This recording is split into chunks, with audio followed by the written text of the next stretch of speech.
Hey, you're still with us at Aribu with Chilwane, and we thank you for watching this longer. I hope it is interesting for you and you're learning a lot from this. And I know that you also have something to say.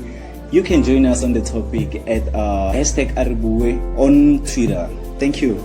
So, okay, now as we continue, I've realized more especially more media, social media as well, from Facebook to people are yearning for serious relationships now. People are tired of mingling around, you know what I'm saying? People are yearning for something solid. People are yearning for marriage, for engagement, you know what I'm saying? So now we are jumping from just a relationship into a marriage. I know we are not married, but we got something to say about this. You understand? So first question is, what are the 3 things do you think people should completely stop before entering a marriage? Before coming to that, our society is very unique. We are living in a very progressive era of our generation, whereby we spoke about social media, right?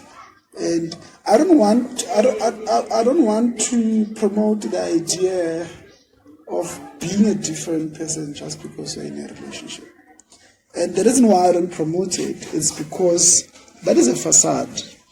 And usually facades, they fall like a house of cards, right? Because at the end of the day, you are who you are. You are the person that you are. And someone would give many different examples, but I believe that there are fundamental things that one should not do, right, in the confines of a relationship or a marriage. I wouldn't say marriage. I know the idea of marriage. People, they have the idea that marriage is the ultimate goal. Right? I'm sorry if I'm offending from a topic. No. People have the idea that marriage is the ultimate goal of a relationship. But the question that is it? Because there are people who are committed, but they're not in a marriage. And to me, that deserves as much credit as a marriage should, because they are committed to each other. Yeah. So the things that apply to married people also apply to them. Not only legally, but also by virtues of respect and the standard of relationship. So maybe we should adjust the question: in a committed relationship or in any relationship, should it be a marriage? What are the things that maybe people should not do that can maybe have negative impacts on those relationships? Yes. And number one, I would say disrespecting your partner. Right. And disrespect comes in many forms. It can be in the way that you talk to a person, or the way that you behave. Any form of disrespect should definitely stop in a relationship if you want your relationship to go forward. And perhaps selfishness. So it would be number 2. Right? Because in a relationship, you reach a certain stage whereby you consider the next person in your decisions, in your plans, in your goals, in your budget, in everything. So there is definitely very little room for selfishness, if any at all. So you cannot afford to be selfish when you think about building a relationship, because in a relationship, it's not necessarily about you being served, but you're also serving. And we are serving each other. So for me, that would come at number 2. It's very necessary to not be selfish and actually be accommodating to the next person. And another thing that people should not do, it is perhaps embarrassing the next person. Okay. And embarrassing the next person comes in different forms as well. Right? Or rather, should I say, acting in a way that would embarrass your partner. Okay. Right. Okay. And embarrassing also can be like, for example, let's say you have faults, I have faults, she has faults, everyone has. And those will manifest in a relationship at an earlier or even a later stage. They'll manifest in different ways, your errors and faults. And if I then, maybe for example, take your faults and expose them to my friends, or maybe my family or other people, and then what the problem with that is that usually the people that don't expose those faults to you, they will magnify those faults above everything else. So that can be very embarrassing in a relationship. Right? Very understandable. Yeah, so very understandable. Yeah. Very understandable. Okay, I think you said quite a mouthful, and I agree with everything that you said. Things that you should completely stop doing when you are ready now to be in a committed relationship, I think, is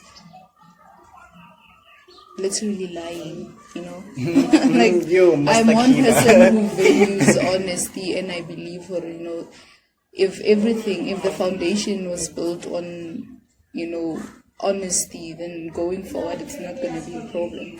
So lack of honesty thereof will just cause a whole lot of confusion going forward in the relationship, you know,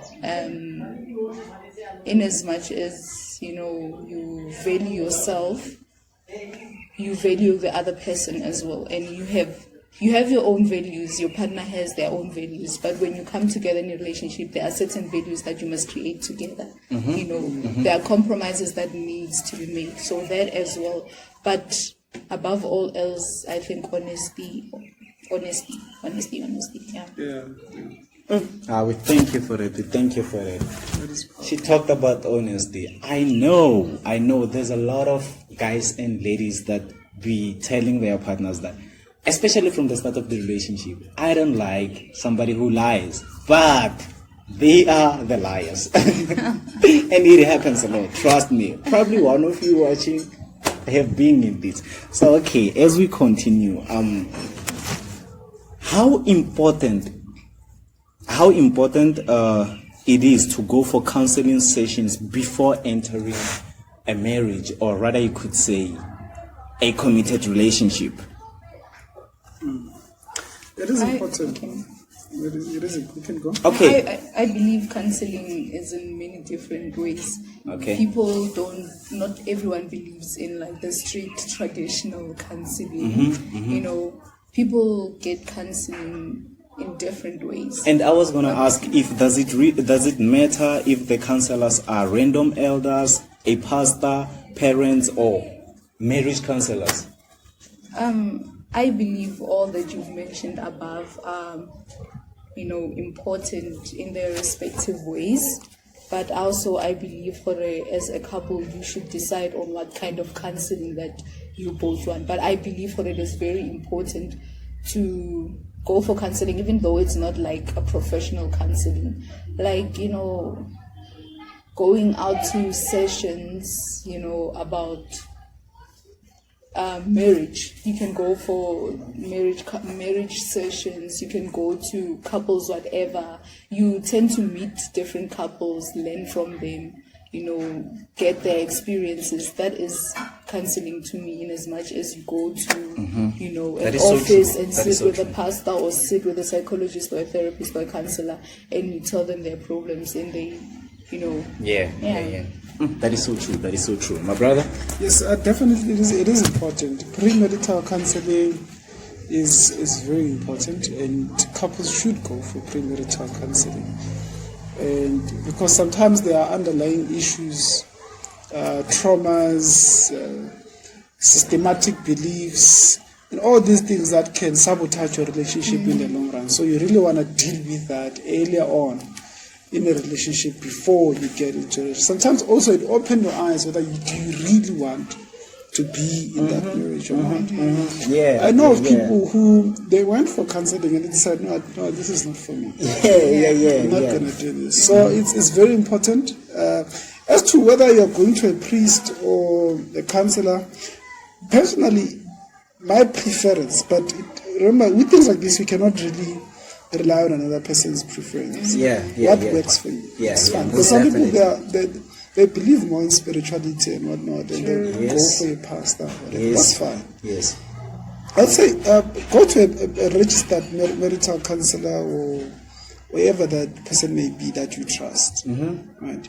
Don't go to parents. In my own opinion. Okay, Don't go okay. to family members, parents. It doesn't work. Yeah. Right. So rather go to a professional and let them do that. Because sometimes with pastors, my issue with pastors is that not all pastors are counselors.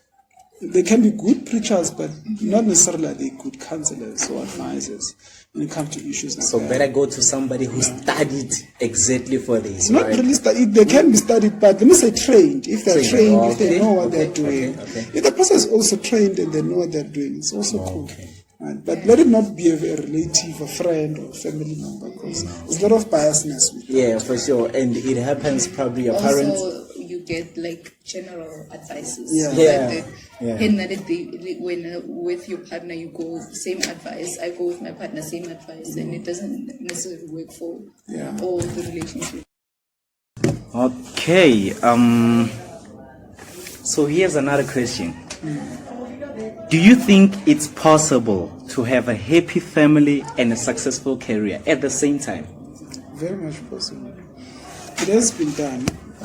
It's very much possible because sometimes these two, they don't have to be against each other. The reason why we always failed, I think, in a successful relationship and career is because we are competing these against each other. So they are continuously contending, right? And in your life, there's this thing that we call a work-life balance. Okay. Right? And a work-life balance is when you are able to make time for your work and you're able to make time for your life. That includes your relationships, your children, and every other thing that you do. So until you learn to balance your life, then these two things will continue to contend against each other and clash against each other because we cannot balance.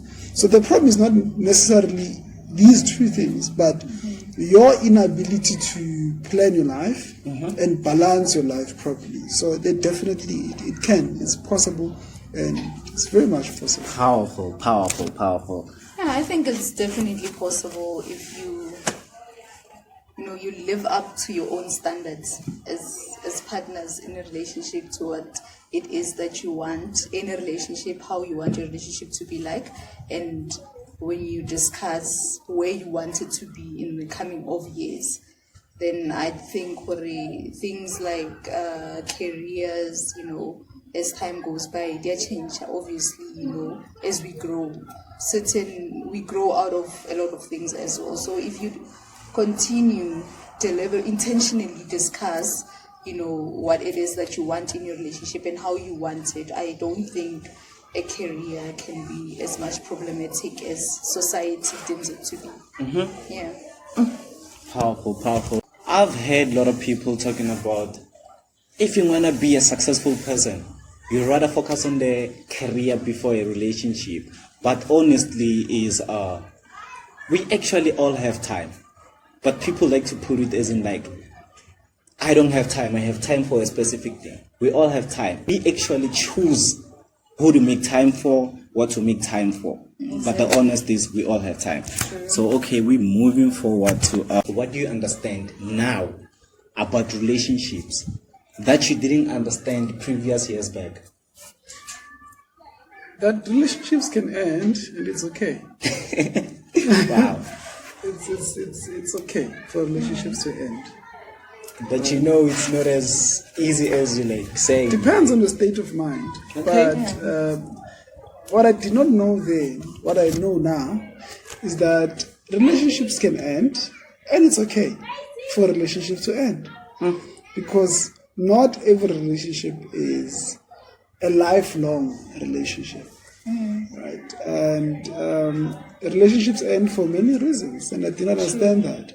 When you're young, you definitely think that it's forever. You approach a relationship from that perspective to say that this is forever.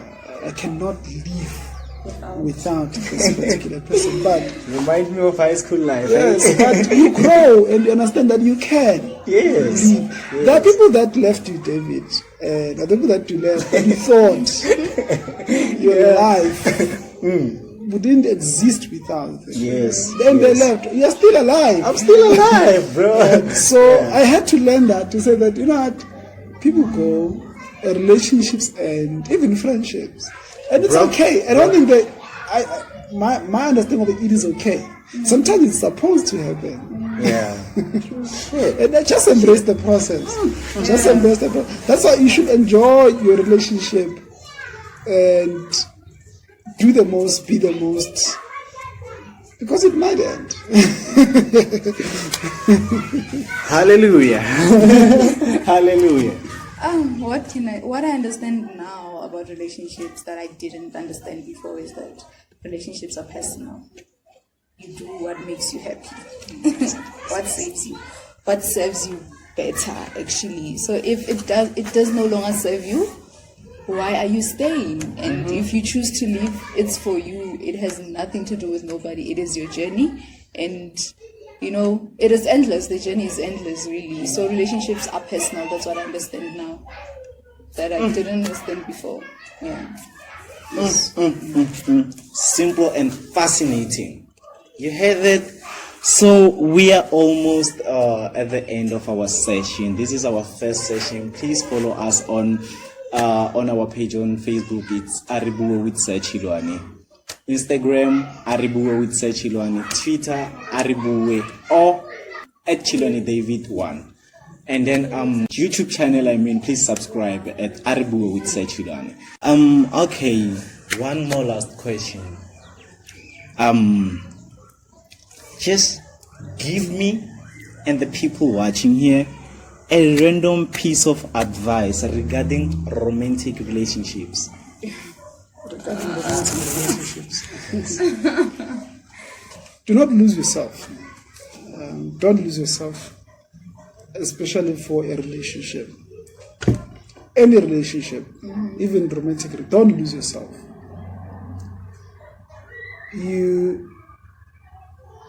The best thing that you can be, the best person that you can be is yourself. So don't lose yourself. In many times in relationships, we lose ourselves trying to love the next person, trying to keep a relationship, trying to grow a relationship. And by doing that is because maybe I think it comes from the mentality that people cannot love me the way I am, or no one can love me the way I am. But actually, there are people that can. There's someone that can love you for who you are. Right? So you don't have to change yourself necessarily. You just have to be patient or find the person that can actually have the heart to love who you are. So don't lose yourself. Wow. Okay. My lady? I don't even think I'm capable of giving advice when it comes to romantic relationships. Yeah. Well, I'm just gonna say you must just enjoy it. Like just enjoy it. It's never that serious. Just enjoy it. Enjoy the moment. Have fun. Learn as much as you can. Grow for the better. You know, that when you give it your all, you know, I don't believe in just